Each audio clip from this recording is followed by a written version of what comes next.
Welcome to Kids Express. Join us as we see kids express their love for Jesus while developing their character.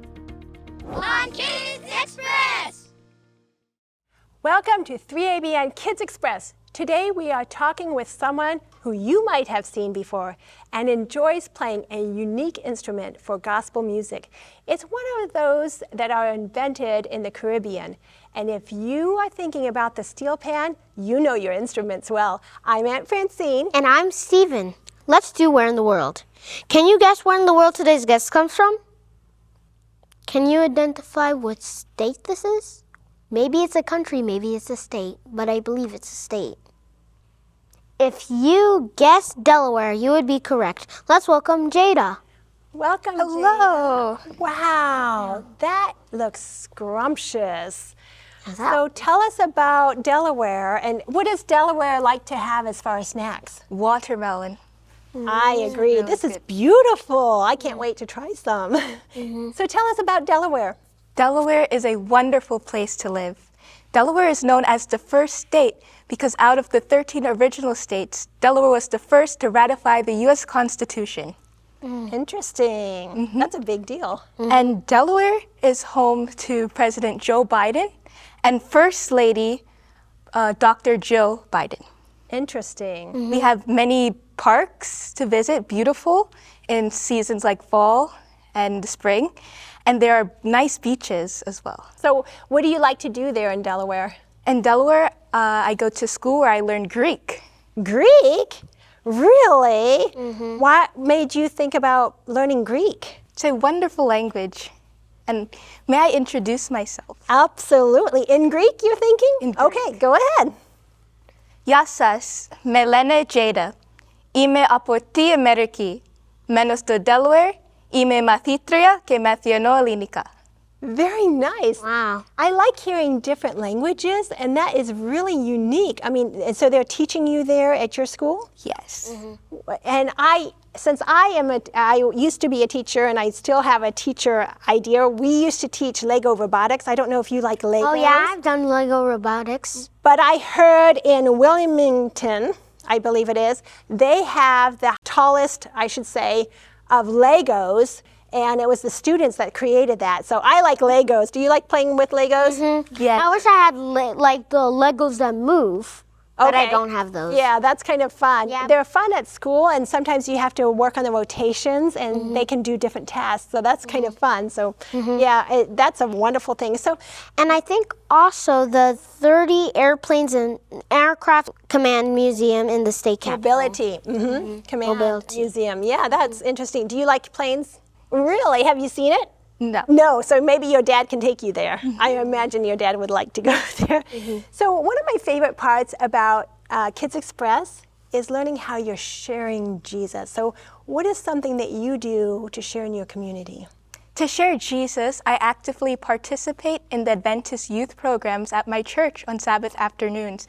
It's wonderful. We do so many fun, different activities, and I particularly enjoy sharing, presenting, and summarizing one of Ellen G. White's books, Messages to Young People.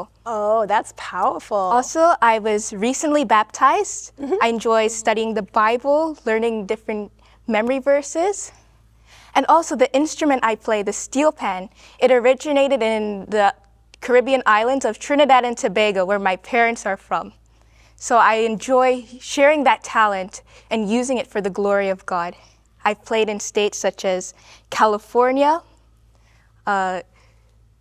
Michigan, Florida, Wow. New York, where I've played at the Northeastern Conference camp meeting over the summer, and and here in Delaware as well. Very nice. That's all. That must have been a long way from Delaware to California. And she has a wonderful talent because you have even played for us. Yes. And I think we have a video about that. Let's see it.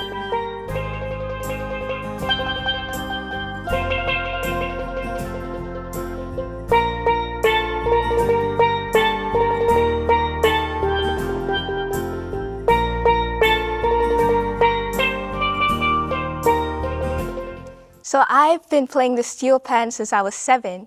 My dad is a multi-instrumentalist, so he bought the instrument for me when I was 7 years old, and I fully developed my skill at the age of 12. So do you have a teacher or have you taught yourself? My dad coaches me. Very nice. Yeah, you're very talented, and it's catchy. And it is right. You're right. The Caribbean. Whenever you hear the steel pan, you think of the Caribbean and like the island and the tropics. Makes me feel like of nice warm beaches. But so, what have you learned about when you're witnessing, for example, in your local church? What have you grown? I enjoy studying apologetics. Okay. Christian apologetics. It's a Greek word for defense. Defense. So explain to our young people at home, what does that mean? So apologetics is a way that we can, in a loving way, defend our faith and lead others to Christ in pursuit of truth. I like how you said that, because we can encourage others by what we say, and you can also testify and have proof by that. So do you have any examples of that? And also in one way, you could also use your testimony. Your testimony. So do you have a testimony? Yes, so at school, I share with my friends Christian apologetics. It's a historical fact that Jesus died on the cross, he rose from the grave, and it sets the foundation of Christianity. And when I was 12, I researched and I found out that the same elements comprised in the human body is also found in the dust of the ground. It is very interesting. Our very DNA, too. Because God created us with a purpose in his image, and we have a purpose. And God formed man from the dust of the ground.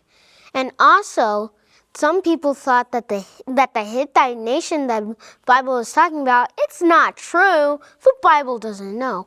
But they actually found out some stones. Evidence. Yeah, and they found evidence that the Hittites were a real nation. A real nation. And so hopefully what is interesting to me is that science may change, but God's word will never change. And that we can have that hope, and we have that promise that God's word is true. And the more we study, the more we research, the more we can find the truth in the Bible. So thank you for what you're doing.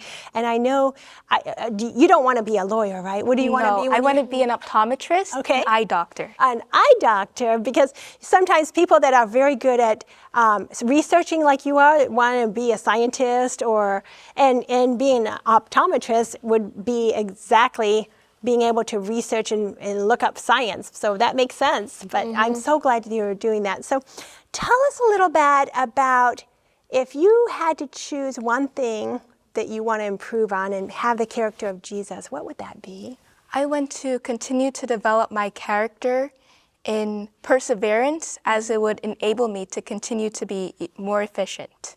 Efficient. So tell us what efficiency means. Do you know what it means, Stephen?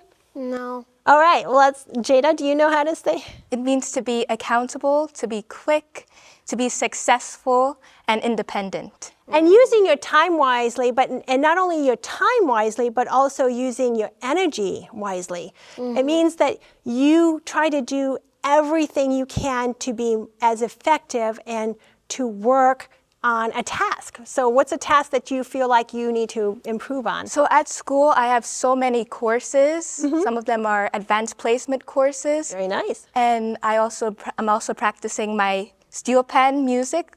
And Greek. And Greek. And at times, I feel tired, overwhelmed, and I get discouraged. And that's when I need to persevere, continue to persevere, and ask God to help me. And that will enable me to continue to be efficient. Effectively efficient. Yeah, you have some good comments. So you talked about how you try to, it's mind over matter almost, that you have to tell yourself. Are there some strategies that you do that helps you be more effectively efficient? My most effective strategy is Jesus. He is the most important to me, and he is what helps me to persevere. Very nice. Which enables me to continue to be efficient. What would Jesus do? Yeah, what would Jesus do? I think that you said it, you hit it on the nail, because Go ahead. And also, I do not want my high academic achievements to jeopardize my time with Jesus in Bible study. That's true. Saying, I don't need the Bible, I'm too good. Yeah, sometimes That leads to the way of pride. I've noticed that if I don't have my first time with God, even before I hit the floor, my day goes kind of rough. And I don't know if you found that. And Yeah. you think, I don't have time. And you learn quickly that your time with God is valuable. So I want to ask a few things. Do you do anything to be more efficient? What have you tried to do, Steve? Prayer, reading the Bible, trying not to be lazy, just sitting around. Yep. Yeah. You know, Do something. And- And if you don't do something, because when you grow up, you're going to have to be doing more things than you do as a child. you're right. You know, sometimes we have to focus on what's more important and to prioritize. I know we've talked about that on some other times, but you know, it's being able to stay focused. And how about we talked about using your energy and your time. Like, what are you going to spend your time or even the energy to focus on it? And like you said, it's spending time with God. How about taking breaks? Yeah. Yes. You know, they have this saying that now they're realizing that if you work more than 90 minutes, which is an hour and a half, for those of you that are still learning time, if you work more than an hour and a half, your productivity starts going down. And so it's good to take a break every 90 minutes. And I didn't know that. So I have to practice that at work because I fail. Like, I feel like the more I stay on task, the more I'm going to get done. But that's not necessarily the case. It's more important to take those breaks and say, okay, maybe I have to put a timer on my clock. So I take a break every 90 seconds. They also did an experiment with soldiers about what was the best time schedule. They did 12 one day, 5 one day, and they didn't do very good. Right. But they found out that the best time schedule was 7th day 1. Yes, and thankfully you mentioned that Sabbath is our day of rest. So that is very important. I think it's time for a question. Can we go to a question? This question comes from Lexi, who lives in Texas, and she asks, what is your favorite color? I think we can all ask this one. Answer that one. What's your favorite color? My favorite color, pink. It's a beautiful feminine color. I love all the shades, and it symbolizes love, nurturing, and compassion. Wow. How about you, Stephen? Green? You like the earth colors? Yeah. I like earth. Every time I see the leaves that are like in the summer, and I just like it. And when I was your age, I have to say that I liked pink, but as I've gotten older, I kind of like the color burgundy, and sometimes I like the forest green. But you know, I'm so glad that God made all these different colors. And you know, let's go to our Bible verse, and it's in Titus. Can you read it for us, please? Yes. It's in Titus 3, verse 13 and 14, and it's talking about perseverance. It says, send Zenas, the lawyer, and Apollos on their journey with haste, that they may lack nothing.